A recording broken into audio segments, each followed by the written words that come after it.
Donasi dakwah Yufid. Yuk berikan amal jariah terbaik Anda untuk dakwah dan pendidikan Islam.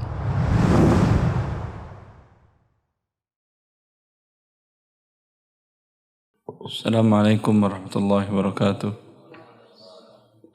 Alhamdulillah rabbil alamin wa bihi nasta'in. Wa nusalli wa nusallim wa nubarik ala nabiyyina Muhammadin wa alihi wa sahbihi ajma'in wa ba'du. Ikhwani fillah, sebuah kenikmatan bisa berdiskusi dengan antum semua ya dalam materi muamalat yang pada kali ini kita membahas khusus tentang murabahah lil amir bisyira. Pernah dengar antum nama kitabnya Al-Ma'ayir Syar'iyyah? Pernah dengar?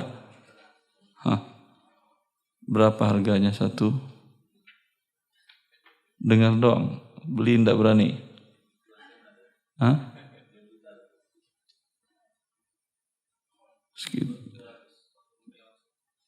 250 real. Di mana? Saya dulu beli cetakan yang tahun 1430 280 real. Yang sekarang yang waktu itu masih 41 standar produk. 41 akad. Sekarang sudah lebih 57. 57 kemarin saya beli dengan harga $1.200 US sampai di rumah Cibubur. Bisa belinya pakai online. Online langsung ke sana, langsung ke IOV di Bahrainnya. Dan ini sampai sekarang ini buku fikih muamalat terapan atau praktis yang terbaik. Karena bukan disusun oleh 1-2 orang penulis atau peneliti, tetapi dibuat oleh seluruh para ulama dunia di bidang muamalat maliyah yang mereka praktisi dalam lembaga-lembaga keuangan. Dahulu sebelum ada Ma'ayir Syariah ini atau standar syariah ini, setiap bank, mulai dari Bank Rajihi yang tertua di Saudi, itu mereka membuat standar sendiri. Jadi tidak ada keseragaman standar produk. Maka bisa jadi sebuah produk di bank ini tidak ada, di bank syariah yang lain ada. Seperti dulu yang sempat ramai, tawarruk. Pernah dengar tawarruk? Pernah dengar? Di bank apa adanya? Ada di unit syariah Nawafis Syariah. Di Saudi juga ada beberapa Nawafis Syariah seperti Saudi bank apa aja yang ada?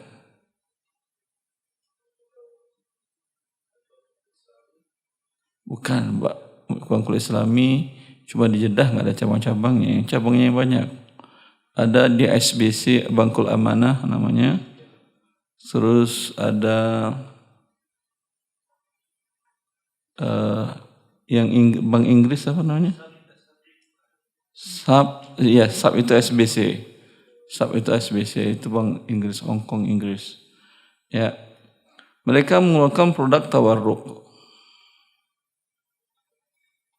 Tawarruk kalau dalam definisi fikih apa? Ada yang ingat?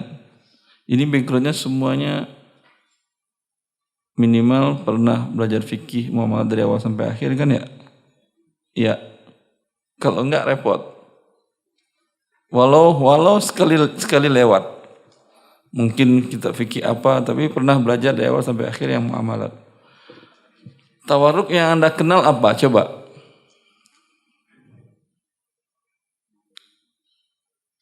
Fadhal ya akhi.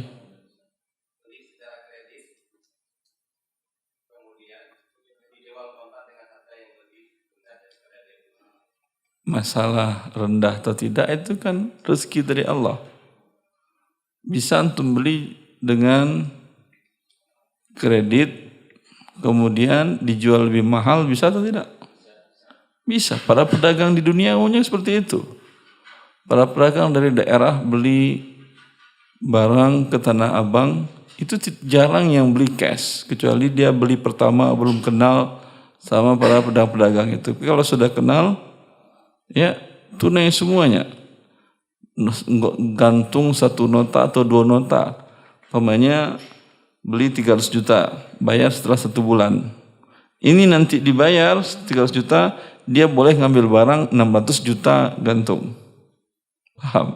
Jadi para pedagang itu nggak ada yang tunai. Dan untung, dan itu bukan suatu hal yang baru. Abdurrahman bin Auf perdagangannya begitu di Madinah ketika dia mengatakan dulu ni ala suq kepada siapa saudaranya? Sa'id bin Ar-Rabi'. Ya. Dulu ni ala suq memang mau ngapain dia? Dibeli barang tidak tunai, dijual agak menjauh sedikit dengan tunai. Tapi kalau tawarruk tujuannya, tawarruk itu dari kata apa? Warik. Mana warik? Fiddah, dirham. Tujuannya beli bukan barang, tapi tujuannya adalah uang. Betul tadi dia beli umpamanya dia sebetulnya pengen modal 1 miliar. Jelas?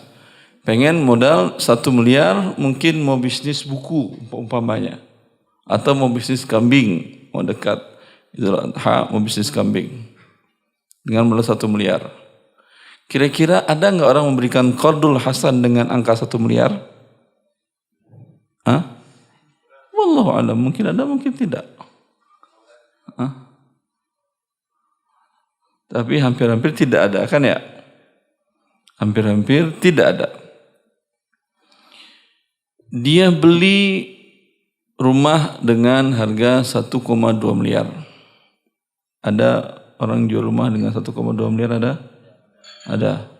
Dengan cara mencicil selama umpamanya 3 tahun. Jelas? Dijualnya tunai 1 miliar. Dapat uang cash atau tidak? Dengan uang cash ini dia jual beli apa tadi rencananya?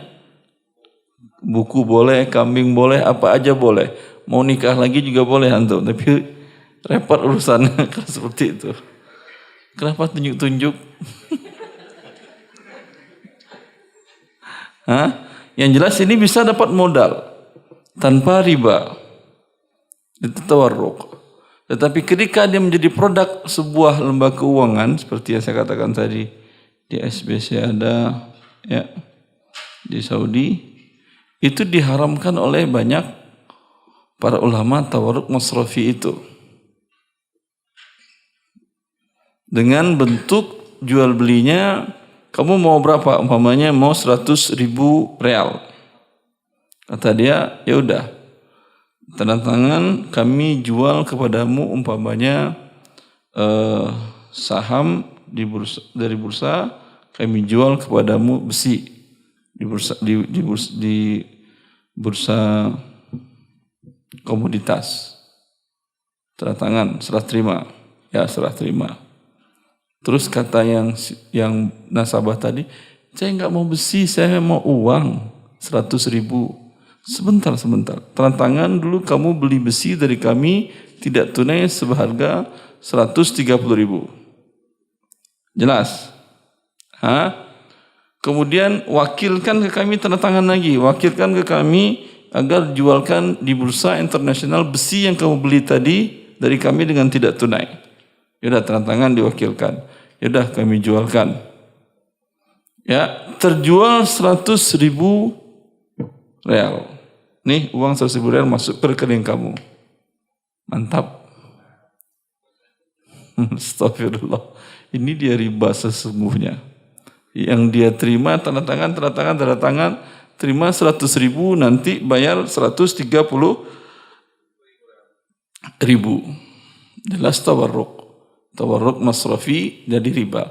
Jadi banyak sesuatu, kalau tawarruk secara hukum hakikatnya khilaf antara siapa? Ada khilaf para ulama tentang hukum tawarruk. Siapa yang mengatakan tidak boleh, siapa yang mengatakan boleh? Ibnu Taimiyah yang boleh, atau sebaliknya?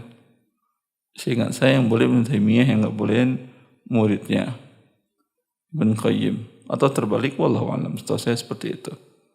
Ya. Kalau dalam madhab, secara madhab Syafi'i pasti membolehkan. Inna aja yang 2 sisi boleh, ya apalagi ini 3 sisi. Dalam madhab Hambali, ya ada khilaf dalam madhab Hambali. Ya, hal seperti ini yang penting menjadi perhatian kita. Taib. Tema yang akan kita bahas adalah murabahah lil amir bisyira.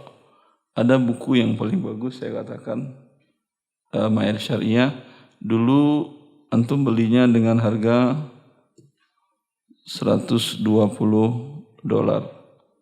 Sekarang tinggal download gratis.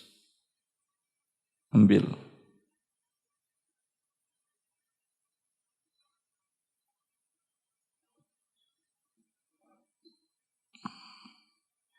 Berapa halaman ini? 1388 halaman.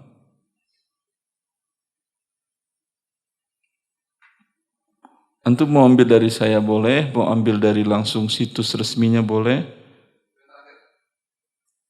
Itu 2017. Ya, yang terakhir 2017. Ada tambahan berapa fatwa tentang jual beli emas. Kayaknya belum masuk kemari. Sudah ada di IFV, tinggal untuk ambil. Jadi ini dulu dijual belikan. Karena biaya pembuatannya nggak murah. Buatnya ini setiap satu akad, pokoknya akad murabahah ini, itu diminta 3 orang menulis tentang murabahah, langkah-langkahnya sampai selesai. Setelah dibuat, disidangkan bersama para ulama-ulama tadi, satu persatu, paragraf per paragraf, diperbaiki, dibicarakan, semuanya seperti itu. Paham? Ya, ini membuatnya bertemunya untuk satu. Biasanya dalam mi'yar ini nanti ada dalam setiap standar mi'yarnya, setelah dia jelaskan SOP-nya, ada namanya nubzah tarikhiyah anil mi'yar. Pandangan sejarah mi'yar itu dibuat, ada kadang sampai 12 kali pertemuan baru selesai satu mi'yar tadi. Ini mereka para ulama dari Yordan, dari Mesir, dari Saudi, dari Indonesia, alhamdulillah belum ada. Para utusan-utusan itu pasti biayanya besar. Walaupun saya ingat dulu teman-teman di Bang Rajihi bilang, walaupun Bang Rajihi itu menyumbang ke AIV itu sebanyak 1 juta real per tahun, itu masih belum cukup. Ya, untuk biaya personal tadi pembuatannya. Akhirnya sekarang setelah menjadi seperti ini, dibeli oleh SAP, yaitu SBC yang syariah, dibelinya royaltinya dan dibagi-bagikan gratis. Ini yang beli.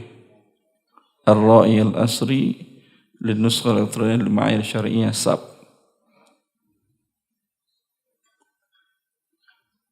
Ya, bisa Anda unduh langsung. Coba ketik IV. Ada. Kalau mau panitia mana? Coba ambil USB, ambil dua-duanya ini. Ini ada yang bahasa Arabnya. Kalau antum lupa bahasa Arab, ada yang bahasa Inggrisnya. Lupa yang bahasa Inggris, apa boleh buat? Pakai Syekh Google.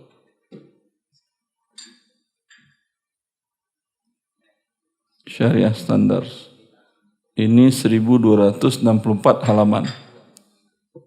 Ya. Ini yang bahasa Inggris terjemahan dari Arabik. Namanya terjemahan, kadang ada bias. Namanya ahli bahasa pasti ada biasnya. Maka yang terbaik, wallahu alam, kalau Anda bisa, kadang istilah Inggris ke Indonesia lebih dekat. Istilah bahasa Arabnya Anda nggak paham, Anda lihat Inggrisnya, oh ternyata namanya sindikasi pembiayaan. Bahasa Arabnya at-tamwil al-mujamma'. Apa itu tamwil mujamma'? Pusing antum, mujamma' kalau di Saudi apa namanya? Hometown, komplek perumahan, komplek. pembiayaan komplek. Ini komplek perumahan, bukan, maksudnya sindikasi antara beberapa bank melakukan pembiayaan terhadap suatu objek karena nilainya angkanya besar. Umpamanya nilainya di atas 10 triliun proyeknya. Itu bank syariah di Indonesia satupun tidak ada yang sampai bisa pembiayaan di atas 1 triliun. Mereka harus bergabung beberapa bank syariah.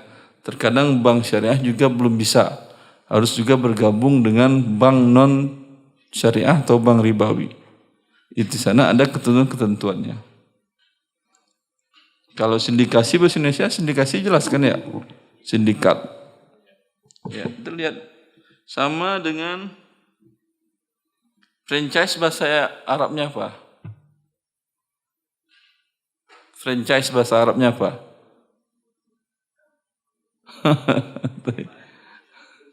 Hah?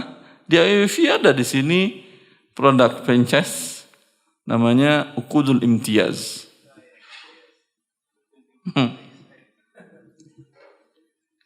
Antum lihat di bahasa Inggris, franchise bahasa Inggrisnya apa? Indonesia Inggris. Concession contract. Ada di IWF ada ya. Tapi kalau ada rezeki bagus juga yang antum beli yang print, yang hard copy-nya. Tapi ini karena boleh seperti ini, ya udah print dia bentuk fotokopi, antum jilid mungkin jadi 3 jilid lebih gampang bawanya bacanya. Hak ciptanya sudah dihalalkannya. Yang bahasa Indonesianya saya mohon maaf. Saya biasa bahasa Indonesia hanya untuk belajar saja. Itu menerjemahkannya saya karena bahasanya enggak bagus, jadi saya enggak mau ngasih ke antum. Antum terjemah sendiri aja. Allah barik fiik. Kecuali yang seperti ini. Nanti banyak bahasanya yang aneh-aneh. Ada yang kayak bahasa Padang lah bahasanya. Itu biasa namanya. Penulis tentu tergantung, jangan salahkan dia. Kalau antum salahkan bikin sendiri aja. Tapi memang luar biasa. Saya pernah menawarkan kepada tim waktu itu, ada tim AWIFI datang ke Jakarta, di bawah sekjennya juga datang, amin amnya, Syekh Dr. Hamid Hasan Mirah. Kebetulan beliau itu masih adik kelas saya waktu di Riyadh, waktu di Fakultas Syariah. Lalu ada salah seorang profesor ekonomi dari Unpad ngomong ke dia pakai bahasa Inggris, dia menyayangkan bank syariah di Indonesia itu kondisinya sangat mengenaskan, sangat menyedihkan lah. Syariahnya itu hanya, ya mereka pun mengakui sampai sekarang mereka mengakui, DSN itu mengakui syariah kami ini masih syariah KW3. Hanjak, bukan KW1, KW3. Ya, dan pun mereka mengakui. Ya, kemarin saya mau diundang seminar dengan tema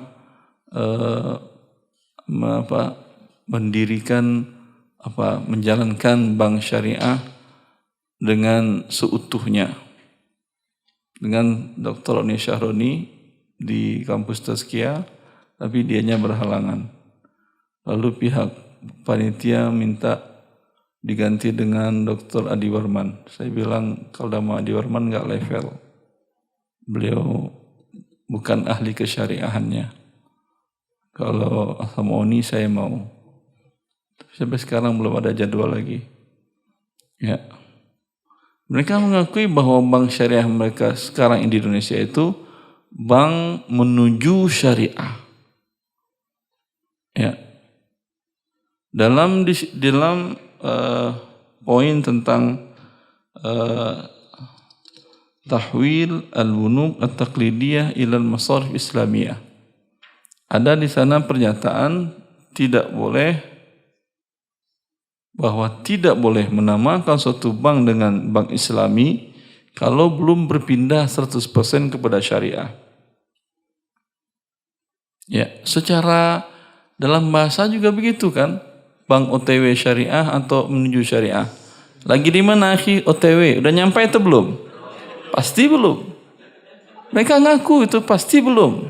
Mereka syariahnya belum nyampai, masih OTW, on the way masih.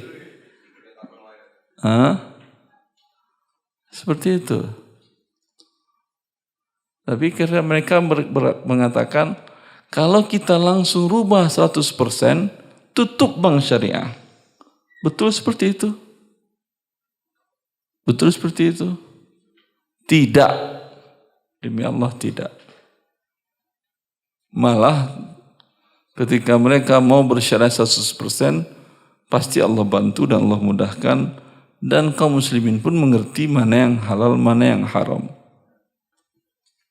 Kalau dia sebuah bank syariah, bagaimana agar bisa, semua bank konven bagaimana agar bisa menamakan menjadi syariah dengan cara pengelabuan? Sering saya katakan, yang jadi nasabah mereka hanya dua. Orang yang bodoh akhirat, gak ngerti syariah, bodoh dunia. Karena pasti dari sisi bisnis tidak menguntungkan. Dari syariat tidak halal. Maka nasabahnya hanya dua itu saja. Karena orang yang bodoh dunia akhirat itu di dunia kan sedikit kan ya. Makanya mereka gak berkembang-kembang. Sudah dari tahun 92, sudah berapa tahun berarti?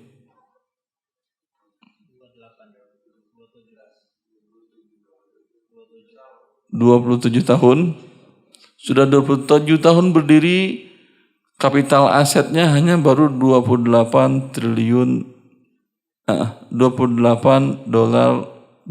miliar dolar US. Seluruhnya itu bukan satu-satu. Kumpulin Bank Muamalah, BNI Syariah, BSM, Panin Syariah, semuanya kumpulkan cuma sampai 28 miliar dolar US. Antum tahu Bang Rojihi tahu kan ya? Muskafah antum kan di situ dulu. Enggak, yang dari Madinah pasti mukafahnya di situ. Tahu kan berarti kan ya? Nah, baik. Itu punya berapa orang? 3 orang. Semuanya anak dari satu bapak. Bernama Abdul Aziz Ar-Rajihi. Yang 3 orang ini bernama Abdullah, Sulaiman, Saleh. Mereka bikin bank, sekarang kapital asetnya sudah 90 miliar dolar US. Antum bisa bayangkan, Indonesia dengan penduduk muslim lebih dari 200 juta, kapital aset bank syariah cuma 28 miliar dolar US. Saudi dengan penduduk cuma 33 juta, tapi kapital aset bank milik keluarga 3 kakak beradik sampai 90 miliar dolar US.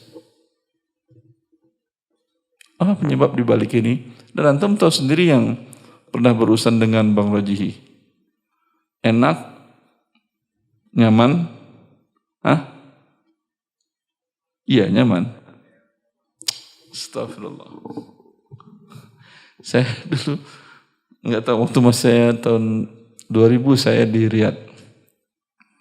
Terima beasiswa pakai cek. Antum masih pakai cek atau sudah pakai ATM? Anda dulu masih pakai cek. Ngantri untuk mencairkan satu cek itu bisa 3 jam. Biasa di sana teller itu, kasir teller di sana itu untuk cair satu cek. Nafi, saya. Minum dulu. Pernah Anda lihat di bank di dunia seperti itu? Tidak ada.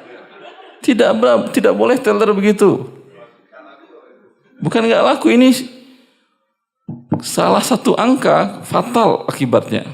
Rugi perusahaan, dia bisa dipecat. Hanya ada di Bank Rojihi yang seperti itu. Dan untuk buka rekening, pernah tuh coba buka rekening? Setoran awal 5.000 real. Saya harus buka rekening waktu itu karena saya kerja di Dirasat Ulia di Fakultas Syariah. Itu pihak kuliah mensyaratkan saya buka rekening, bukan rekening tulab, rekening biasa. Saya datang ke dia minta setoran awal 5.000 real. Sombong banget, nggak mau uang dia. Di bank konven Citibank, Samba kan ya, Saudi American Bank itu kan Citibank yang punya, Pangeran Walid. Buka rekening itu saya tidak buka, ada teman yang buka. Cuman bayar 75 real setoran awalnya. ketika datang dikasih air minum. Kalau di Bang Rajihi senyumnya enggak dikasih antum. Jangan kan dapat air senyum pun tidak. Sekarang diusir.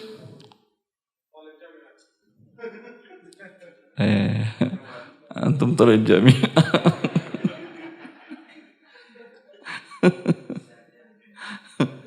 Dan subhanallah, saya waktu itu istri karena ada satu kepentingan ingin buka rekening. Ditanya di Farak Nisa itu, kata istri saya, kamu muazzafah atau bukan? Pegawai atau bukan? Enggak boleh kata dia. Harus pegawai yang buka rekening. Enggak mau dia. Orang kan berlomba-lomba buka rekening, ini enggak mau dia. Karena rekeningnya itu rekening yang bisa diambil setiap saat, di situ mereka enggak dapat keuntungan. Ya, akadnya call. 0 pertambahannya. Anda taruh 5.000, 9.000, 0. Kalau mau rekening mudharabah, mereka buka per termin, per periode. Per 6 bulan, atau per tahun, per 3 bulan, atau per 4 bulan. Dengan setoran awal 100.000 real. Itu nggak bisa diambil kecuali 6 bulan, setahun. Antum mau bisnis masa 10.000 cuman? Mau bisnis ya 100.000, 300 juta. Itu iya. Closing, setelah closing nanti dapat pertambahan sesuai dengan real bisnis yang mana antum masuk. Pokoknya core bisnis yang antum masukin properti. Andai untung bisa 100.000 tadi bertambah 120, 130, besar dari bunga pasti besar karena bisnisnya real. Tapi siap-siap kalau rugi. Uang Anda 100.000 tadi bisa berkurang. Itu yang sering saya sampaikan ke beberapa bank syariah Indonesia. Nanti kita nggak punya nasabah, Ustadz. Kalau rekening mudharabah kita dikatakan nasabah, rekening kalian, uang kalian bisa jadi bulan ini berkurang ya dari uang yang kalian store. Nanti lari mereka, Ustadz. Enggak, saya bilang. Di Rajihi nggak ada yang lari. Orang lari karena Anda kasih dia pertambahan dari uangnya itu ekuivalen sama dengan bunga riba. Bunga riba 7%, kalian kasih 7%. Bunga riba 8%, kalian kasih 8%. Kalau bisnis real, pasti keuntungan besar. Iya atau tidak? Dalam setahun itu keuntungan pasti besar. Bisnis apapun sajalah. Pertambahan itu bisa mungkin 100%. Ya. Tapi dengan resiko juga besar, mungkin jadi 0 atau berkurang uang. Tapi ini yang namanya perusahaan besar, tentu manajemen risikonya tinggi. Tingkat kemungkinan terjadi kerugian itu sangat kecil. Wallahu ta'ala alam. Kenapa kita? Itu udah diambil, udah dibagi-bagi? Sudah? Udah. Ya udah baca aja kalau udah. Enggak yang Arabiknya. Sudah? Ambil di grup. Mana panitia yang ambil tadi, mana dia? Cas per orang $5.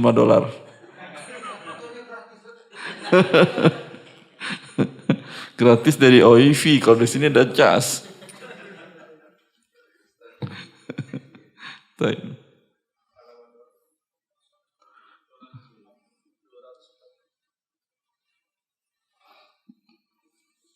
Ini yang bahasa Indonesia terjemahan dari Arabik. Mending kalau untuk bisa langsung ke yang Arabnya.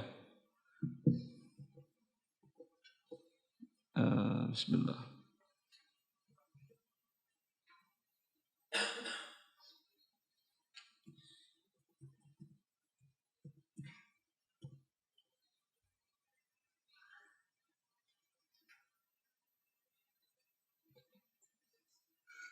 $199.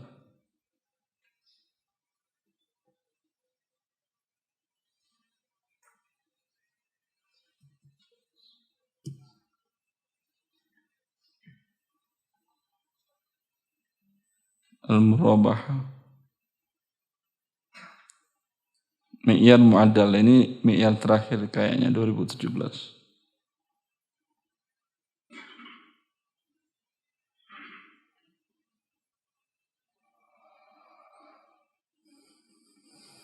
Sudah, kita mulai. Mi'yar murabahah ma'ruf bagi antum semuanya bahwa akad jual beli ada dua bentuk dari sisi ya penentuan harga. Pertama akad amanah, yang kedua buyu' musawamah. Amanah dengan menyebutkan harga pokok. Musawamah tanpa menyebutkan harga pokok, tinggal tawar menawar. Berapa laptop ini? Saya jual $875 US. Harganya berapa antum beli? Pain tanya harga, antum mau beli apa enggak? Punya uang apa enggak?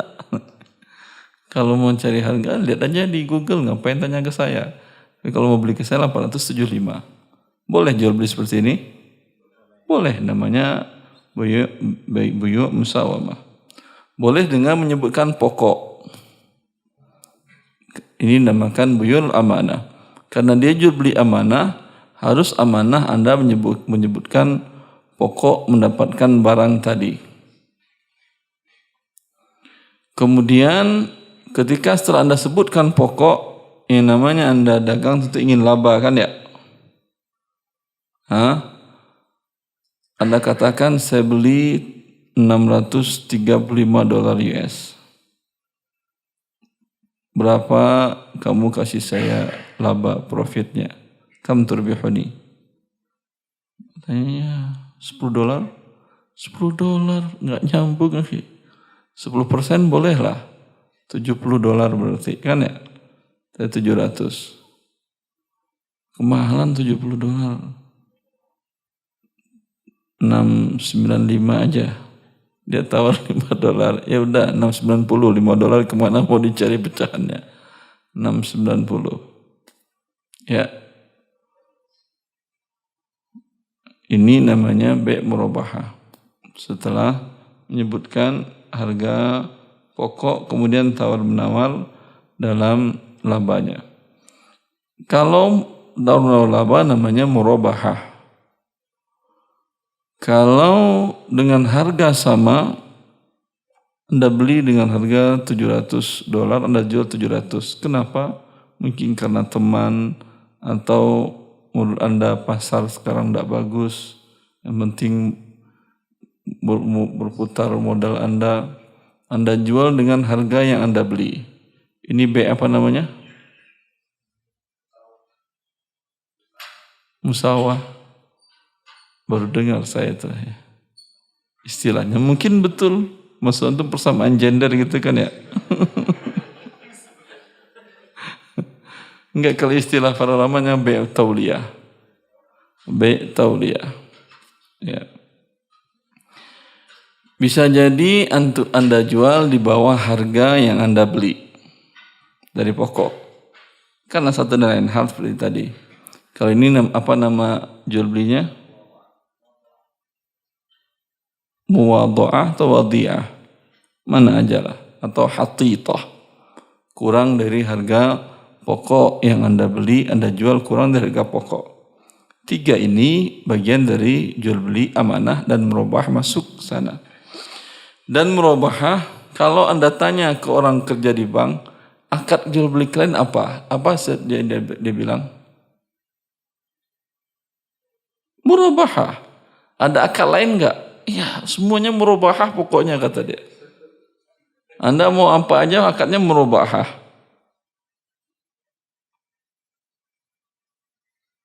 Rumah belum jadi. Yaudah kami murabahahkan. Boleh murabahah terhadap barang yang belum jadi? Tidak boleh. Dalam mi'yar ada. Tidak boleh menjual dengan murabahah barang yang belum jadi atau belum tidak ada. Karena atau istisna dengan murabahah tidak bisa digabung. Karena murabahah menyebutkan pokok. Kalau belum jadi atau belum ada, bisa diketahui pokoknya?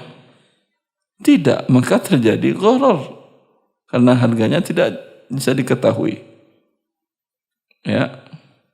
Tapi tetap mereka kalau jual KPR inden masyarakat murabahah, mau semuanya murabahah aja.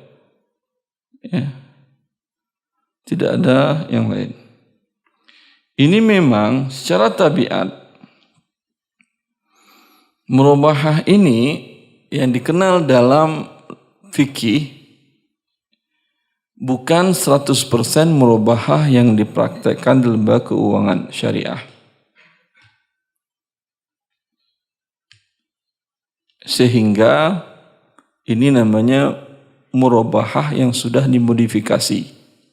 Dan namanya pun untuk membedakan mana yang murabahah dimaksud tadi dengan buyul amanah dengan murabahah produk lembaga keuangan. Ada perbedaan namanya. Yang dalam fikih namanya murabahah. Tapi yang sudah menjadi produk lembaga keuangan tadi, apa namanya? Murabahah lil amir bisyira, atau istilah yang lain? Yang lain? Lil murabahah lil wa'id bisyira. Kenapa ada perkataan lil amir? Amir itu nasabah yang nyuruh beli. Karena bank memang tidak bertindak 100% seperti pedagang umumnya yang nyetok barang. Ya. Nasabah hakikatnya nyuruh bank untuk beli dulu, baru nanti setelah dimiliki dia beli. Jelas? Dan ini merupakan ujung tombak produk di lembaga keuangan syariah untuk mereka mengembangkan dananya dan dana nasabah. Murabahah ini. Karena menurut mereka akad ini yang paling cocok, yang paling dekat dengan kredit riba. Tapi yang ini jual beli, yang ini pinjaman. Wa ahallallahu al-bai'a wa harrama riba. Yang jual beli Allah halalkan, yang riba Allah haramkan. Jazakallahu khairan. Masya Allah. Masya Allah. Yang jual beli Allah halalkan, yang riba Allah haramkan. Dari mana sisi kedekatannya? Kalau dalam kredit dari awal kan labanya sudah ketahuan, bunganya sudah ketahuan, sudah tetap. Ya, kalau bank itu menyalurkan dalam bentuk akad musyarakah dan mudharabah, itu hasilnya, profitnya sudah fix atau belum? Hah? Berani nggak kira-kira bank membuat sebuah transaksi yang hasilnya belum fix, belum tetap? Risiko, mereka nggak mau risiko mereka. Tapi kalau jual beli barang, ya dari awal harga kan harus jelas. Berarti keuntungan, profit sudah fix atau tidak dari depan? Hah? Sudah. Dan kemudian ada barang jaminan atau fidusia, ada barang gadaian, ada. Apa barang gadaiannya? Barang yang dijual itu bisa digadaikan lagi, ya, sehingga ini relatif lebih aman. Jelas secara garis besarnya. Merubah ini kenapa digandrungi oleh bank seperti tadi. Risiko kecil. Bank itu kan paling takut dengan risiko. Risiko kecil, untung sudah fix dari awal. Ya, maka karena itulah akad ini ujung tombak di lembaga keuangan syariah.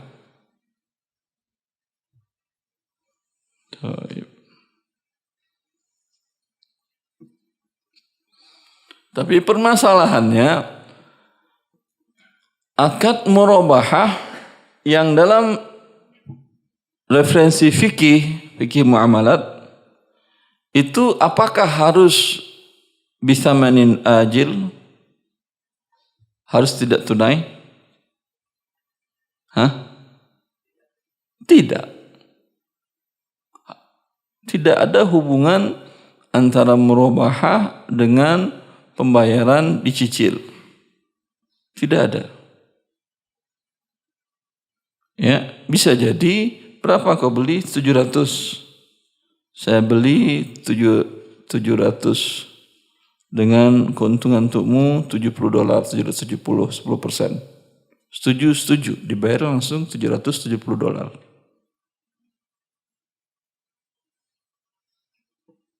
Di bank ada seperti ini. Anda beli murabahah dan Anda bayar tunai.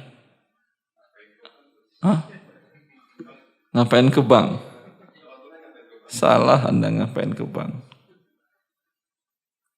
Ada atau tidak? Tidak ada. Kenapa tidak ada? Ngapain ke bank? Ya, coba. Kalau Anda seseorang yang mengerti semua barang yang Anda beli, ya silahkan. Anda umpamanya seorang teknik sipil, insinyur teknik sipil, berarti bisa menghitung nilai gedung, deviasi kekurangannya dan segala macam risikonya bisa Anda hitung. Lalu Anda ingin beli suatu gedung, Anda lihat semuanya, Anda perhitungkan, bisa dihitung. Sehingga ketika ditawarkan, nih gedung berapa? Pak, saya mau jual 10 miliar. Dia lihat, oh kemahalan Pak. Kalau saya beli segitu susah ntar saya jualinnya. Iya atau tidak? Kalau Anda khirit syariah dari Jamiah Islamiyah, pengetahuan Anda tentang teknik sipil berapa persen? 0,01%. Ya atau tidak? Kalau Anda beli gedung, Masya Allah murah banget Pak. 10 miliar murah banget ini. Ya, karena Anda nggak tahu.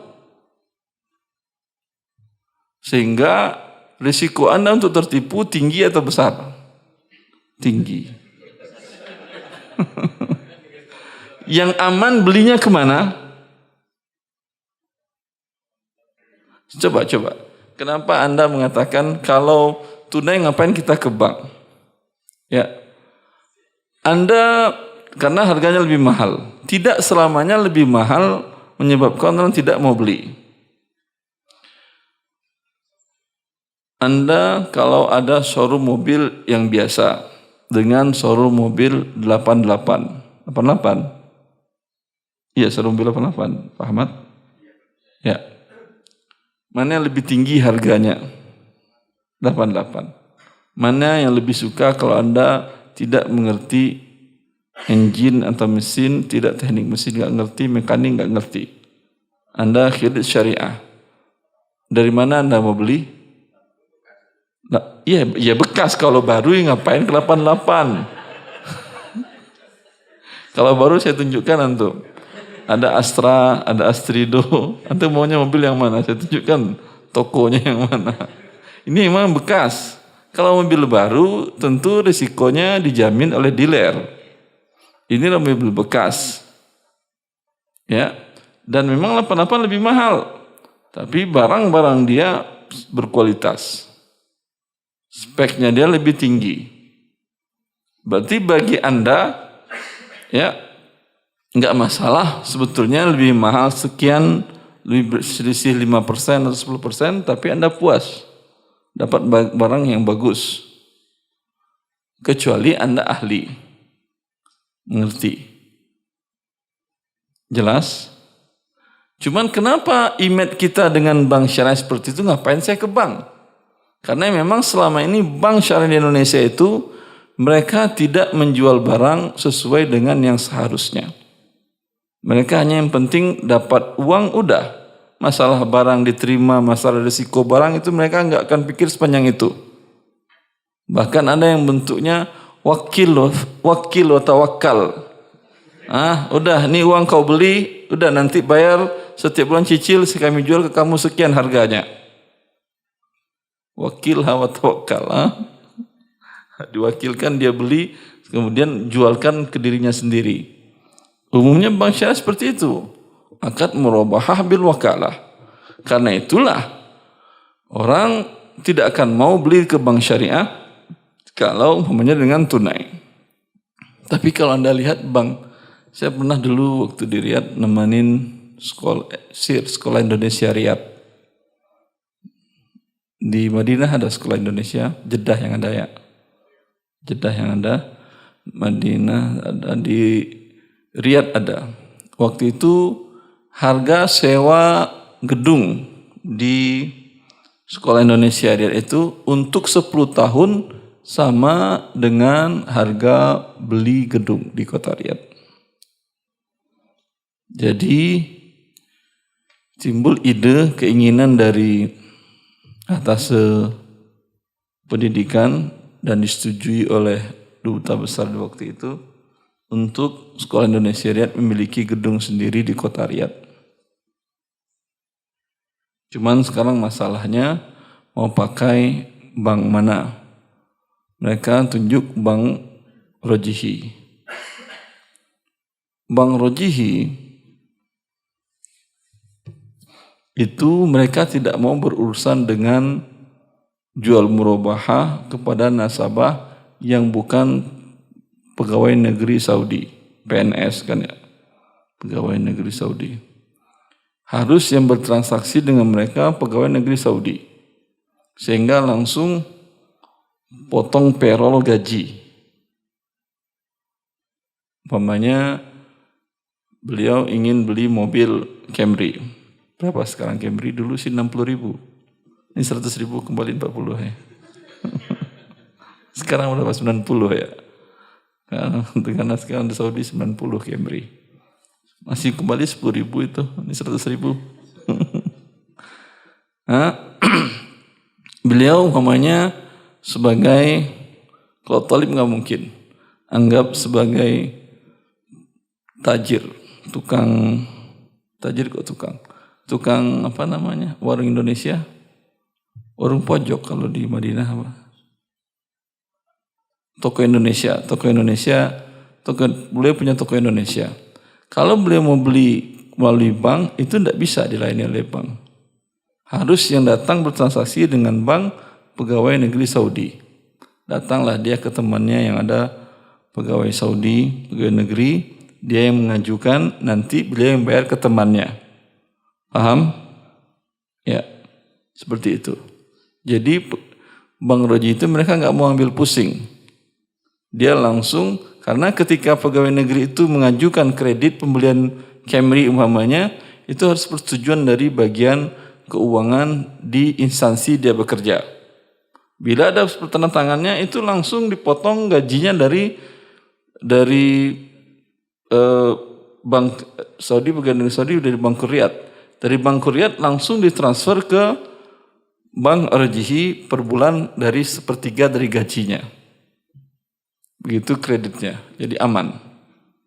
Nggak perlu ada denda riba segala macam karena nggak bakal terlambat. Ya. Maka untuk sekolah tadi mereka minta, Bang Raji itu minta karena harga gedungnya senilai 200.000 rial lebih, mereka minta pegawai negeri yang gajinya di atas 20.000 rial. 80 juta. Ada di Indonesia gaji pegawai negeri 80 juta. Kalau ampera gajinya nggak ada, tapi yang dibawa ke rumahnya mungkin ada. Tapi dia ampera gajinya mungkin nggak ada. Lalu bapak-bapak di KBRI Riyadh minta tolong ke mahasiswa. Mahasiswa kalau ada kenalan orang-orang Arab Saudi yang mau dia membantu kedutaan untuk membeli gedung dengan dia bertransaksi ke Bank Roji, tapi dia posisinya adalah sebagai PNS dengan gaji di atas 20.000 rial.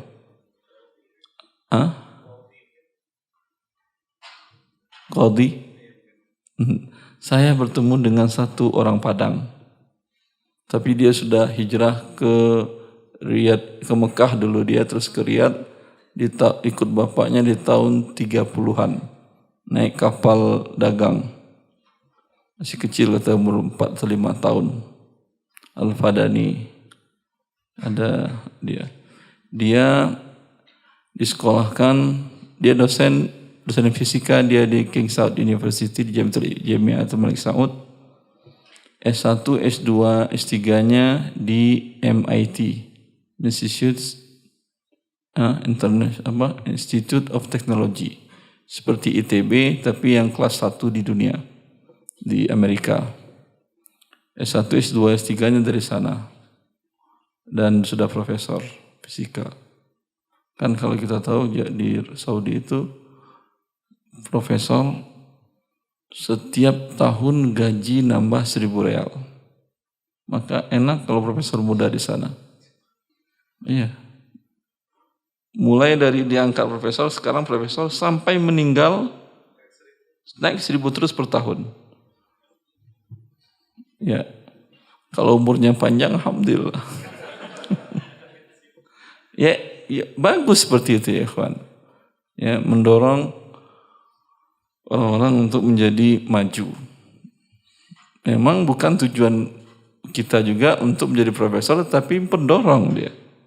Pendorong semangat. Maka saya sampaikanlah kepada beliau, gaji beliau sudah di atas 25.000 real. Ya, saya sampaikan gaji bapak berapa? Kenapa Erwandi? Saya katakan begini. Syaratnya PNS gaji 20.000. Oh iya udah, saya siap. Kapan mereka mau ke Bang Roji, saya akan datang bertemu di mana, Bang Roji mana mereka inginkan, saya datang ke sana. Kapan lagi saya buat orang kampung, kata dia. Masya Allah. Ya. Terus Bang Roji mengatakan rumah yang mana, gedung yang mana yang mau kalian beli. Ditunjuknya di daerah Ummul Hammam, dekat dari kedutaan.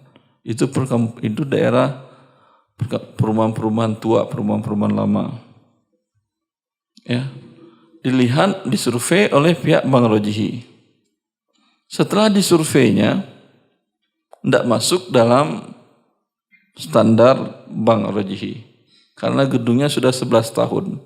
Bang Rojihi itu mau beli gedung untuk dimerubahkan di bawah 10 tahun. Kalaulah, itu yang saya maksud. Ya. Kalaulah tujuan sebuah bank adalah sekedar uang, ini sudah ada pembeli, sudah ada negara yang beli dan ada pakai nama PNS-nya, pegawai negeri Saudinya, dan sudah siap ada barangnya, kan tinggal beli jual langsung, selesai kan ya? Tapi mereka tidak mau. Tidak sesuai SOP-nya karena dalam akad murabahah barang mereka beli dulu. Mereka beli, mereka terima. Ketika itu risiko kan di tangan mereka. Bisa jadi sekalian syariat tidak jadi beli. Ketika tidak jadi beli, ini susah mereka jualkannya. Barang-barang rongsok. Paham? Makanya saya katakan sama dengan cara berpikir tadi. Tidak selamanya yang mahal itu akan dijauhi orang. Tapi mahal ada imbalannya, pasti orang mau. Maka beda cara pandang Bank Syariah Indonesia. Kalau Bank Syariah Indonesia seperti wakil hawa tawakal. Anda mau beli apa aja terserah Anda. Mau barangnya reot, mau jadi hancur, tetap bayar uang per bulan. Ya, ini hikmah di balik itu. Wallahu ta'ala alam. Kita mulai mi'yarnya. Bismillah.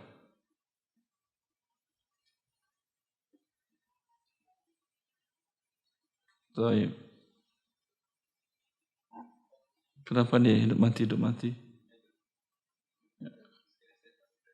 Ikhtar ad-diqa al-musla.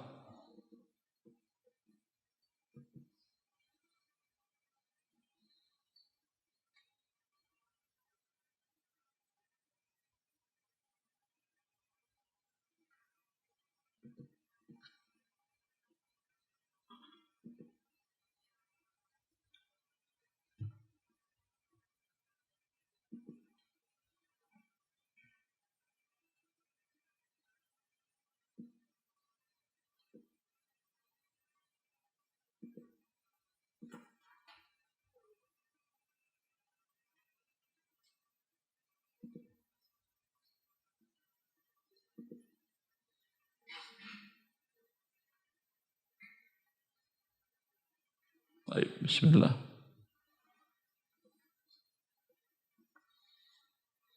Ya, mi'yar ini awal biasanya dari nasul mi'yar, dimulai dari teks dari mi'yar, kemudian nitaqul mi'yar, ruang lingkup yang dibahas dalam mi'yar ini apa saja, itu biasanya seperti itu. Di sini dikatakan tidak, dia hanya mencakup amaliyat proses murabahah dengan marahilnya, dengan periode-periodenya yang ada beberapa jenis periode, berbentuk periode, ya. Kemudian ada doman syuru'fi, kemudian ada janji wa'ad, ada hamish jiddiyah namanya, dan hal yang berkenaan tentang penjaminan akad tidak tunai yang muncul karena murabahah. Kemudian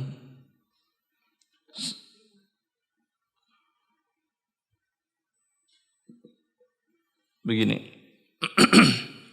Tadi kan dari awal kita jelaskan bahwa bank tidak akan nyetok barang. Iya atau tidak? Bolehkah kita membeli barang dari orang yang tidak nyetok barang?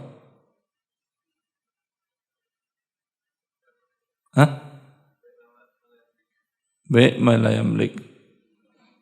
Tapi kalau Anda minta dia suruh beli dulu, dia pergi beli. Lalu dijual ke Anda. Setelah barang diterima dijual ke Anda. Sekarang boleh? Boleh. Ya, kan begitu dia kerangkanya. Ya, dan ini bagus ya, ikhwan. Ada berapa? Ini memang produk murabahah ini milik SOP Lembaga Keuangan Syariah. Tapi Anda juga bisa mengakukan ini sebagai produk operasional untuk berdagang. Saya beberapa waktu tahun yang lalu ada ikhwan di Riau, mereka diskusi mau bikin BMT. Saya katakan, saya anjurkan, Anda sudah punya modal atau belum? Ada Ustadz, ada sekitar, kita ada 10 orang, masing-masing bawa 200 juta, ada sekitar 2M. Kalau sudah ada modal, ngapain kalian bikin BMT?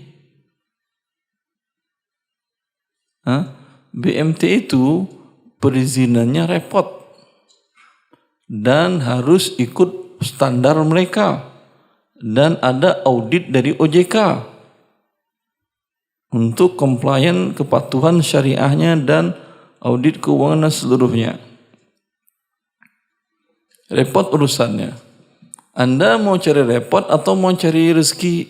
Cari rezeki Ustaz. Ya udah, tinggalkan yang repot tadi. Perizinnya karena sampai setahun untuk ngeluarinnya. Ya, maksud antum Ustaz, ya udah. Saya buatkan kepada Anda langkah-langkah dalam akad murabahah, buat transaksi murabahah dengan orang-orang. Ya, kalau BMT lembaga keuangan tadi tujuannya karena dia nggak punya uang, ingin mengkolek uang orang kemudian baru dia buat usaha. Kalau Anda sudah punya uang, ngapain butuh dana orang lagi? Ya, karena Anda nggak punya barang, lebih leluasa, Anda nggak perlu nyetok, lebih leluasa. Siapa yang mau motor, kulkas, laptop, handphone, subhanallah, dalam bulan pertama omsetnya lebih dari 1 miliar. 1 miliar omsetnya. Dari 2 miliar. Sekarang dia sudah punya cabang hampir di seluruh kota besar di Indonesia. Di Pekanbaru saja dia punya 15 cabang. Namanya Al-Fadl Store. Al-Fadl Store. Di Jakarta dia punya cabang, di Sulawesi, di Makassar punya cabang, Balikpapan punya cabang, Surabaya punya cabang, Semarang punya cabang dia. Ya, boleh lebih dari 4 kan cabang kan ya? Boleh kan lebih kan ya? Cabang bisnis boleh ya, akhi. Tuh. Alhamdulillah. Ya. Saya tunjukkan langkah-langkahnya gimana Ustaz ya? Langkahnya adalah siapa yang mau beli Anda katakan barang sekarang belum ada. Kami pergi beli dulu. Ya, nanti setelah ada kami panggil kamu. Selama tahap ini tidak boleh ada DP. Ya. Kemudian setelah barang Anda miliki, baru Anda panggil dia, mau jadi atau tidak. Kalau nggak jadi nggak masalah. Jualkan ke orang lain atau kembalikan ke supplier atau kepada pemasok barang. Kalau jadi buat akad, bayar, minta DP, bayar cicilan. Dengan keuntungan disepakati. Tidak ada denda keterlambatan. Ya. Dan alhamdulillah dia lakukan seperti tadi, maju dia sekarang. Dan banyak ikhwan-ikhwan lain yang bikin usaha seperti itu juga.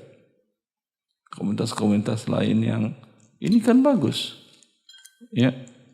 Anda tidak perlu gudang untuk nyimpan barang, ya. Dan Anda bisa menjual apa saja. Anda bisa jual apa saja setelah Anda pergi beli dulu.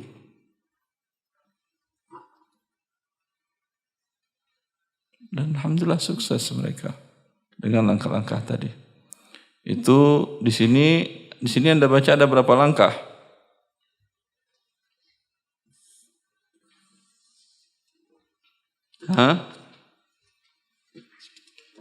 Angka 2 itu sebelum bertransaksi. Angka 2 semuanya, jadi bentuknya adalah 21 ke bawah, 211, 212, 22, itu poin-poinnya seperti itu mereka susun IUV itu. Kemudian 23 ini masih belum berakad. 24 masih belum berakad. 25 masih belum berakad. 3 si lembaga tadi atau toko Anda tadi, dan lebih murah toko nggak kena pajak dia, nggak kena audit dia. Nanti kalau sudah besar ya ada pajaknya. Kalau bank, kalau lembaga keuangan tidak, lebih repot dalam ngurusnya.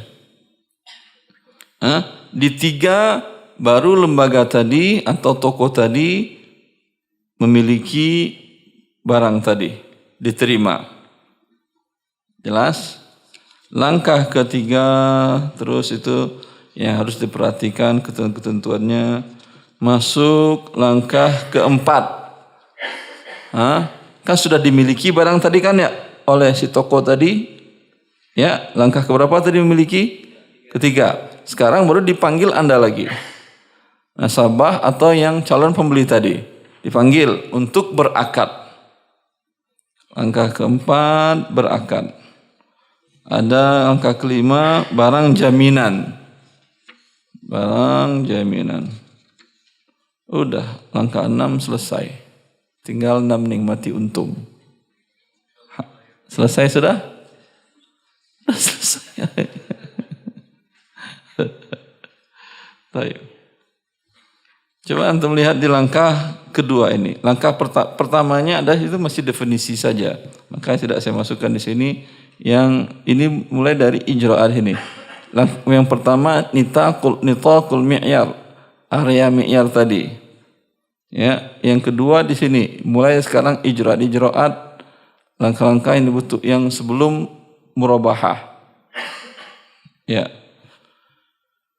Ada di sana 2.11, 212, 213, 214, 211. Lembaga keuangan boleh membeli sebuah barang atas dasar permintaan dan keinginan dari nasabah selama tersebut sesuai dengan kaidah-kaidah syariat tentang akad jual beli. Ini menyatakan Anda boleh akan menjualkan barang yang pada saat sekarang belum ada di tangan Anda. Ya. Kemudian 2.12 dengan tetap memperhatikan pasal 322, nasabah boleh meminta dari lembaga keuangan untuk membeli barang dari tempat yang ditentukan. Pokoknya Anda ingin butuh apa antum? Rumah? Merek? Sharp. Dari toko yang mana pengennya?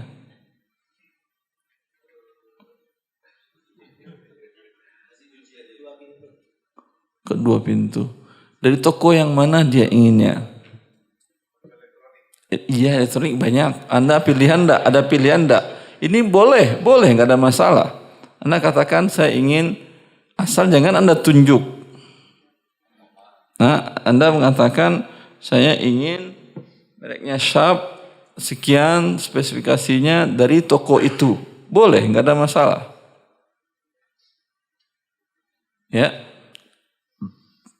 Karena langkah ini sudah berakad enggak nanti antara Anda dengan lembaga keuangan tadi atau dengan toko kredit syariah tadi? Belum, ya boleh. Jelas? Permohonan nasabah bukanlah janji atau perjanjian kecuali ia menyatakan dengan terang-terangan. Dan bisa juga nasabah menulis pernyataan yang ditandatangani oleh nasabah yang menyatakan keinginannya, atau bisa juga berupa surat permohonan yang berformat dari lembaga keuangan ditandatangani oleh nasabah. Ya, tadi kan nasabah bilang saya ingin lemari es. Ya, mereknya ingin beli lemari es, mereknya Sharp, sekian pintunya. Ya, saya berjanji akan belinya nanti. Boleh janji membeli? Sudah mengikat atau belum ini? Ya, janji bukanlah perjanjian. Ya, karena dalam bahasa hukumnya juga beda antara janji dengan perjanjian. Kalau perjanjian itu sudah masuk dalam akad atau sale and agreement sale. Kalau perjanjian sudah mengikat dia. Ya, 214 nasabah boleh mendapatkan penawaran harga barang baik ditujukan atas nama nasabah atau bukan. Penawaran tersebut bersifat panduan bukan berarti menjual. Apa maksudnya ini? Apa contohnya? Tadi dia inginkan toko elektronik umpamanya Best. Ya. Dia minta penawaran ke toko Best. Best, saya minta penawaran, kirimkan penawaran ke rumah saya lemari es dengan berbagai bentuk, jenis, ukuran dan harga. Ya, berbagai spesifikasi. Ya. Boleh penawaran ini diberikan Best? Boleh dia terima penawaran ini? Dia akan minta penawaran. Di sini baik ditujukan atas nama nasabah atau bukan. Penawaran tersebut bersifat panduan bukan berarti menjual. Kenapa ada pernyataan bukan berarti menjual? Apakah penawaran tadi merupakan ijab dari toko tadi? Bukan, hanya penawaran saja, bukan ijab. Kenapa ini menjadi perhatian untuk harus diperhatikan? Kalau dia mengatakan, saya jual ke kamu umpamanya lemari es sekian pintu, ini barangnya, kalau kamu mau saya kirim. Dia mengatakan, oke, saya terima penawarannya. Saya terima penawaran tadi. Lalu dia kan gak punya uang tunai, dia ingin nyicil kan ya. Datang dia ke toko kredit murabahah tadi. Toko kredit murabahah syariah islami. Nah, biar lengkap semua namanya. Boleh dia datang lagi ke lembaga tadi? Boleh? Gak boleh lagi? Yang boleh kenapa boleh? Yang tidak boleh kenapa tidak boleh? Ya, kalau dia iakan berarti sudah berakad antara dia dengan toko. Jelas. Cuman dia tidak punya uang tunai. Datang dia ke toko murabahah syariah tadi. Lalu fungsi toko apa lagi? Bukan pembayaran, tinggal ngasih uang pinjaman atas nama si fulan. Kalau tidak ada keuntungan, kelebihan, mau si toko tadi? Kalau ada kelebihan, apa hukumnya? Riba. Maka ini sebelum berbuat akad harus diperhatikan oleh toko tadi. Kalau Anda punya toko seperti ini, perhatikan baik-baik. Nasabah yang datang, cek baik-baik. Sejauh mana antara dia dengan si supplier atau pemasok atau pemilik barang sesungguhnya sudah sejauh mana langkah-langkahnya. Sudah ada deal-dealan atau belum? Kalau kata dia udah deal kata dia. Walaupun belum bayar, ya calon pembeli tadi belum bayar 1 sen pun juga. Apalagi kalau sudah dia DP. Kok dia DP lebih berat. Jelas ini? Kalau umpamanya datang dia ingin rumah ini. Nanti yang punya rumah bilang, kamu pakai pembiayaan bank syariah ya? Iya. KPR bank syariah? Iya, kredit pembiayaan rumah dari bank syariah. Kepemilikan rumah dari bank syariah. Kata dia, mohon maaf. Kalau kamu nggak ngasih DP, ya, setelah kamu keluar ada orang beli, saya jual aja. Padahal dia sudah terlanjur cocok dengan objek tadi. Boleh DPR DP? Hah? Berarti hilanglah nanti. Capek-capek datang ngurus ke bank syariah mungkin seminggu baru di approve, baru disetujui. Ternyata ketika disetujui sudah tidak ada barangnya. Orang kan nggak mau nunggu demi Anda. Dia kan mau uang. Kalau nunggu dari pagi sampai sore mungkin masih siap dia. Kalau seminggu, dalam waktu rentang seminggu tadi orang setiap hari berdatangan membayar cash. Udah bawa tas dia 1 miliar. Nah, bagaimana caranya?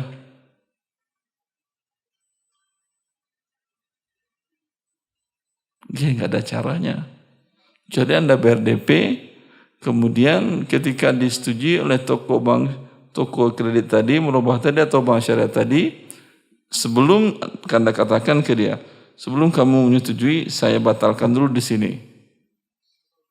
Karena kalau tidak dia batalkan, tidak bisa dia masuk membeli barang. Ini kan sekarang dua kemungkinan. Kalau dari pemilik sebelumnya sudah tidak jadi miliknya lagi, sudah dibeli dibayar dengan DP kan ya. Kalau bank beli dari si nasabah, ya udah kan dari milik kamu, saya beli dari kamu, saya jual lagi kepada kamu, boleh? Kenapa semuanya tidak boleh aja antum ini? Antum bilang aja buku ente Ustaz, harta haram isinya yang haram aja. Sekarang yang dia tadi bilang tidak boleh juga tadi. Berarti ya udah dicuci otak kami sama antum Ustaz. Kenapa tidak boleh? Iya betul inah. Betul inah. Inah atau aksul inah? Yang mana aja lah ya, pokoknya inah. Jelas itu? Lebih baik penawaran ditujukan kepada lembaga keuangan dalam waktu terbatas agar pihak lembaga keuangan menjawab penawaran tersebut dapat langsung dianggap sebagai qabul dari ijab yang dibuat oleh penjual atau pengirim penawaran. Ya, kalau Anda ingin tadi, tolong bilang ke dia, Mas, kirim penawarannya ke alamat ini ke toko X, ke toko merubah syariah tadi. Dia kirimkan penawaran atas nama toko tadi. Ketika mereka menyetujui penawaran tadi, mereka belikan nggak ada masalah. Iya atau tidak? Baik. Sikap lembaga keuangan terhadap permohonan nasabah. Tadi ini sebelum ya lembaga keuangan melakukan apa-apa. Sekarang lembaga keuangan permohonan nasabah tadi dia baca. Apabila nasabah telah menjawab untuk membeli atas tawaran ditawarkan padanya dari penjual, maka lembaga keuangan tidak boleh melakukan murabahah dengan nasabah. Seperti yang tadi. Ya, diberikan penawaran oleh developer ke nama nasabah. Jawab dia, oke, setuju. Ya, berarti sudah tidak boleh. Wajib, kemudian apa yang dilakukan? Wajib membatalkan bentuk hubungan akad apapun yang telah berlalu yang terjadi antara nasabah dengan pemilik barang sesungguhnya. Dan disyaratkan bahwa pembatalan ini secara hakiki dari kedua belah pihak, bukan pembatalan bentuk pura-pura. Ya. Dan tidak boleh mengalihkan akad yang telah disepakati antara nasabah merubah bisyira dan penjual pada lembaga keuangan. Itu yang tadi. Dia antara nasabah dengan si supplier sudah ada kesepakatan, kemudian tinggal dia pindahkan ke bank syariah atau lembaga keuangan syariah. Karena terjadi apa tadi? Tamwil ribawi, pembiayaan yang sifatnya riba. Poin selanjutnya, lembaga keuangan harus memastikan bahwa yang menjual barang kepadanya adalah pihak ketiga, bukan nasabah maupun wakilnya. Maka tidak sah umpamanya pemilik asli barang adalah nasabah atau wakilnya apabila yang terjadi umpamanya dan kemudian baru diketahui maka murabah syara' menjadi batal. Maksudnya apa ini? Maksudnya inah itu gimana? Gimana ini inahnya?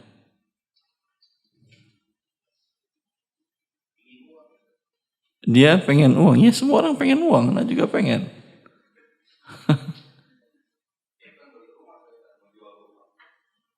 Dia jual rumah pengen uang. Terus?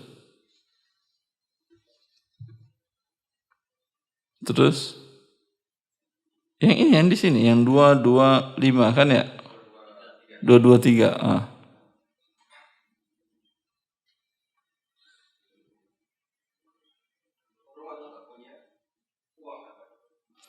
Rumah tidak hilang, uang dapat, nanti uang dicicil dengan ada kelebihan. Kalau dia datang ke toko syariah tadi, Pak, saya butuh uang 1 miliar. Ya udah jual rumah kamu ke saya. Lah saya mau tinggal di mana? Kata dia, yaudah suruh istrimu datang beli kemari rumah kamu lagi. Oh iya ya, kata dia. Iya betul juga ya, kan saya nggak pindah berarti kan ya. Cuman beda nama orangnya aja, dulu namanya si Ahmad, sekarang yang pemiliknya Fatimah. Tapi masih serumah dua-duanya, suami istri. Boleh ini?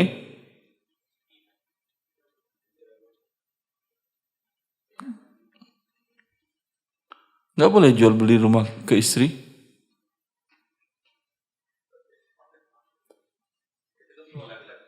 Coba lihat lagi ke bawahnya, ke atasnya, ke bawahnya.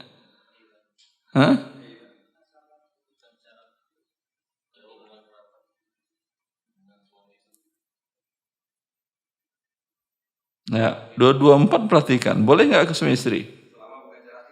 Iya, sama bukan calonnya. Itu artinya dia bilang, dah kau pakai nama kamu saja nanti. Terus saya nggak ada uang untuk bayar. Saya yang bayar.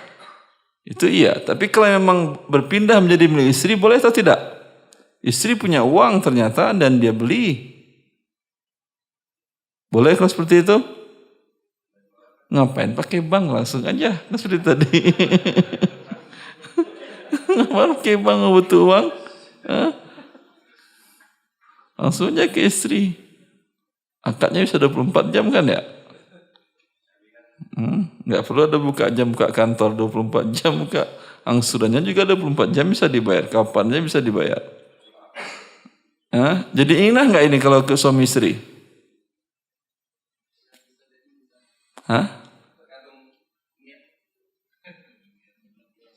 Hak suami istri kan berbeda, tanggung jawab masing-masing berbeda, kepemilikan barang masing-masing berbeda. Ya atau tidak?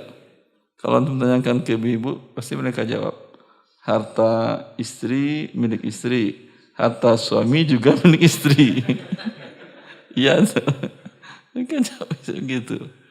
Ya, berarti bisa antum jual ke dia kalau seperti itu cara berpikirnya. Ngapain saya beli barang saya sendiri? Ya atau tidak? Ala kulli hal dalam syariat boleh, nggak ada masalah. Kecuali seperti tadi ada pengelabuan. Emang sebetulnya suami nggak ingin kehilangan itu. Ya. Tapi kalau lembaga keuangan ketika dia menjadi sebuah produk tentu berbeda. Kalau di sini dianjurkan oleh OIV atau tidak, oleh ilmu muhasabah dianjurkan dia atau tidak? Tidak dianjurkan. Jelas? Ini sering terjadi kasus seperti ini. Ada orang yang terlibat hutang, ya. Dia punya aset satu-satunya sekarang yang harga bisa menutup utang tadi rumah. Tapi dia dulu beli rumah itu sudah perih-perih sakit-sakit. Sekarang kalau hilang juga dianya nggak redo juga. Tapi hutang tetap ingin dibayar juga. Sering melakukan akad itu dengan lembaga keuangan syariah. Dia jual, kemudian disuruhnya istrinya yang beli. Atau tadi nama istrinya jual, suaminya yang beli. Baik.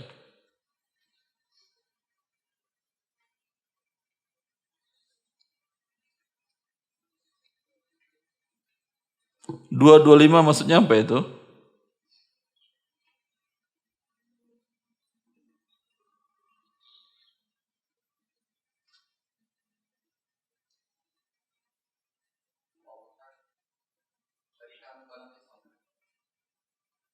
Apa? Musyarakah mutanakisah. Ya. Di sini antara lembaga keuangan dengan nasabah mereka bermusyarakah untuk melakukan akad pembelian sesuatu proyek. Ya. Dan lembaga tentu tidak ingin memiliki barang. Dia janji akan menjual atau si nasabah janji akan beli saham dari lembaga keuangan tadi. Ini boleh atau tidak? Dengan cara tidak tunai. Boleh? Hah? Paham? Kan mbak kasusnya? Hah? Beliau punya uang 10%. Ingin beli umpamanya rumah dengan harga umpamanya 300 juta. Uang dia cuma 30 juta. Kurang 270 juta. Datang dia ke lembaga syariah atau ke toko merubah tadi. Akhi, kita beli kongsi berdua yuk. Saham saya 10, kamu 90. Ya, oh ya sih, mau sih saya. Dia bahkan kadang dia nawarin. Ya, nanti saham kamu itu saya beli. Ya, berapa harganya saya tambahkan nanti sekian persen dari harganya. Merubah atau tidak ini? Musyarakah dan ada jual beli merubah atau tidak? Ada. Kan berapa harga belinya saya tambahkan harga dari pokoknya. Paham? Boleh ini? Boleh. Boleh atau tidak? Sekarang boleh. Sudah dibelinya atau belum? Terus apa yang mau dijual? Paham kasusnya? Coba saya ulangi. Coba saya ulangi. Beliau ingin rumah harga 300 juta sudah tunjuknya. Cuman dia punya uang tunai 30 juta. Datang dia ke toko syariah, saya umpamanya. Ahi, tolong antum ikut musyarakah dengan saya beli rumah. Saya punya saham 10%, harganya 300 juta, saya punya 30. Antum 90% dengan nominal 270 juta. Ngapain saya beli rumah? Rumah saya udah ada 2. Ya. Nanti ada pertambahan uang antum. Berapa dari harga yang kita beli 300, berarti uang saham antum 270 juta 90%, saya beli nanti dengan pertambahan umpamanya saya nyicil dengan pertambahan 20% dari 27 tadi. Kan lumayan, dapat pertambahan 52 juta atau 54 juta. Oh iya ya. Boleh ini? Harga? Kenapa nggak ngikat merubah hukum?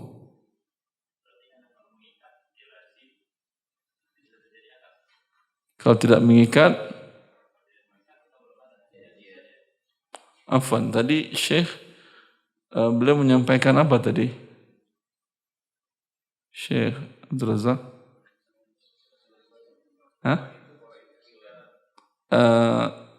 definisi jual beli, rukun syarat jual beli beliau sampaikan. Syarat sah jual beli, sebuah akad, enggak. Sebuah akad dikatakan sah, tidak sah, tidak. Saya tadi membahas kenapa saya pilih murabahah, karena saya anggap Syekh akan menyampaikan prolog atau mukaddimah dalam bab muamalat. Mukaddimah ya. Karena penentuan sebuah akad sah dan tidak sah itu dengan akad tadi ini dinamakan dengan baik kan mubadalatu malin bimalin tamlikan wa tamallukan.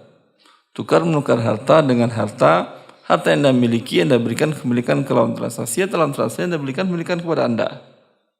Ya, walaupun belum ada bayar membayar tidak ada hubungannya dengan keabsahan akad tadi. Ya, tadi kata antum apa? Kalau harga mengikat tidak boleh.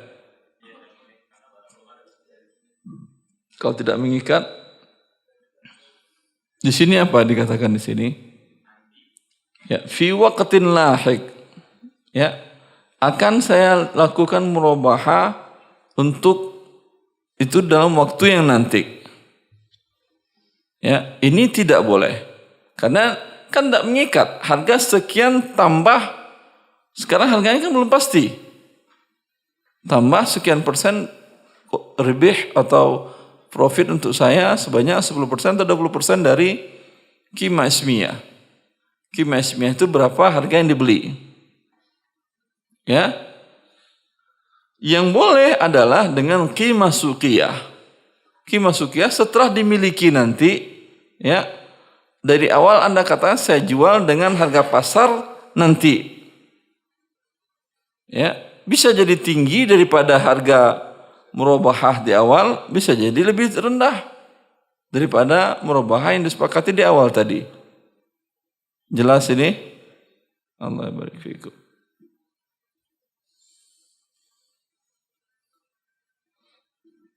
Dua enam.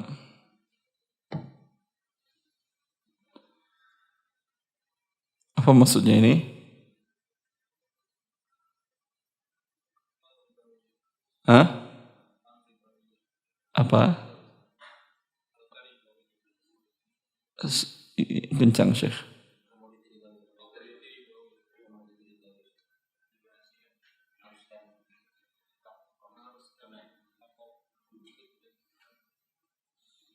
Komoditi ribawi ada 6 kan ya? Hah? Komoditi ribawi ada 6 atau 2?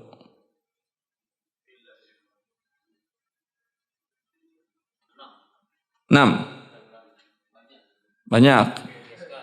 Berarti nggak boleh merubah emas, merubah beras. Iya, tidak tunai. Merubah kurma, merubah gandum.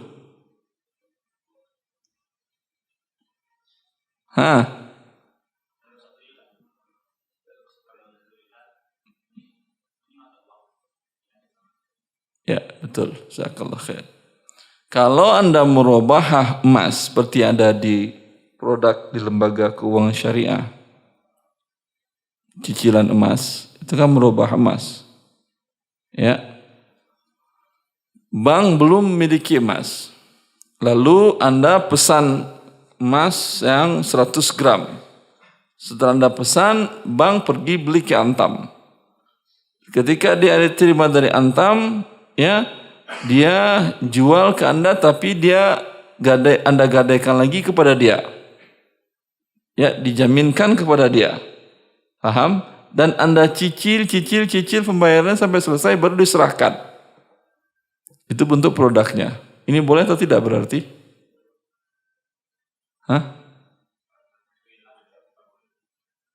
Tidak boleh. Solusinya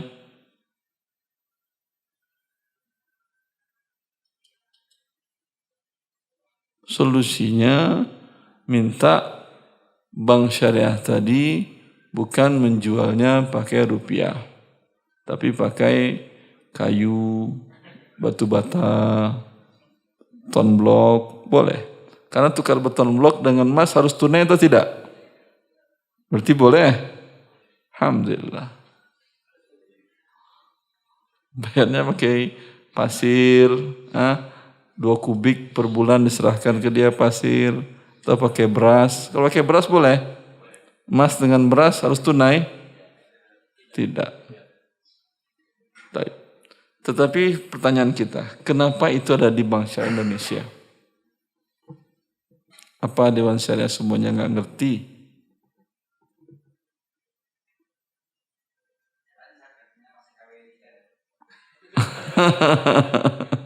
Itu jawabannya ilmiah banget. OTW, karena di OTW ya Ustaz ya. Ya, tapi mereka tentu ada alasan sedikit. Ya. Itu alasannya. Alasan fatwa DSN membolehkan emas itu dijualkan dengan tidak tunai, karena kata mereka emas di zaman Nabi berbeda dengan fungsi emas di zaman sekarang. Di mana emas di zaman Nabi adalah sebagai mata uang.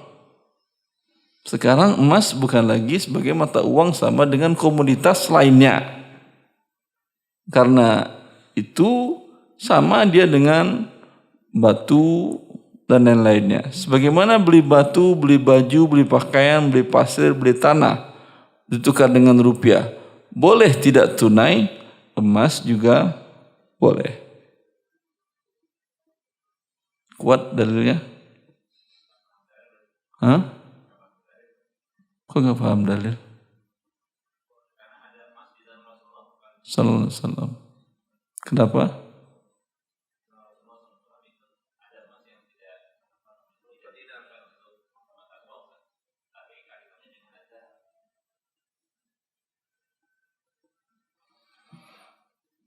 Mereka mengeluarkan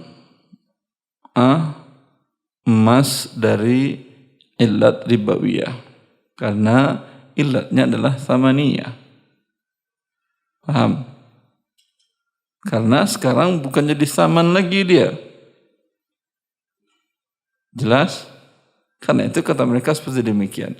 Dan ini banyak pelopornya. Mereka tentu enggak berijtihad dari hawa, pasti cari kanan kiri pendapat yang membolehkan ini sampai terbitnya produk murabahah emas itu. Padahal Oki dan AIV telah mengharamkannya. Kita bisa di dalam Muqarrar saya jelaskan beberapa jawaban tentang hal ini. Pertama, yang menjadikan rupiah menjadi sebagai samaniyah itu karena dikiaskan dengan emas. Berarti yang fara' yang mana, yang asal yang mana dalam kias, mana makis alaih. Emas adalah makis alaih, asal, dan rupiah adalah fara' atau makis. Ya atau tidak? Ya, cabang. Ya. Syekh dalam ilmu usul fikih, persyaratan itu dijelaskan oleh Imam Zarkashi dalam Bahrul Muhit. Persyaratan sebuah illat menjadi boleh alla ya'ud, illat yang ada di fara' menjadi boleh alla ya'uda 'alal asli bil ibtal. Syaratnya illat di cabang ini tidak boleh membatalkan illat di asal. Karena status emas jadi mata uang itu dengan nas atau dengan kias. Karena Nabi yang bilang adzhab bidzahab. Status rupiah menjadi mata uang dengan kias atau dengan nas? Kias. Maka kiasnya fasidul i'tibar karena bertentangan dengan nas. Kemudian ini menyebabkan cabang membatalkan asal. Ada seperti ini. Antum Pak Ahmad, kantor cabang yang mana? Yang sekretariat utama yang mana? Yang ini atau yang di sama semua? Nggak ada cabang, nggak ada Berarti tidak ada saling membatalkan ya. Taib. Yang punya cabang rumah lebih dari satu, yang mana yang asal, mana yang cabang? Istri pertama apa yang kedua? Asal sama dua-duanya Ustaz. Anggap yang pertama. Bisa yang kedua membatalkan yang pertama, yang cabang? Bisa? Subhanallah, ini keluar dari kaidah usul fikih gitu. Ya. Kalau dalam kehidupan namanya bisnis kantor, nggak mungkin kantor pusatnya di Arab Saudi, cabangnya di Indonesia. Biasa cabang Indonesia nutup yang di Arab Saudi, atau cabangnya di Surabaya, kantor pusat Jakarta. Kantor cabang nutup yang kantor pusat. Bisa? Tidak. Yang bisa adalah sebaliknya. Pusat yang menutup, cabang membatalkannya. Jelas. Ini kesalahan mereka berdalil. Ya. Nastariyah. Ya Allah, assalamualaikum warahmatullahi wabarakatuh. Nanti mulai jam berapa lagi ya? Ba'da shalah ala tul. Udah lama enggak dengar ala tul.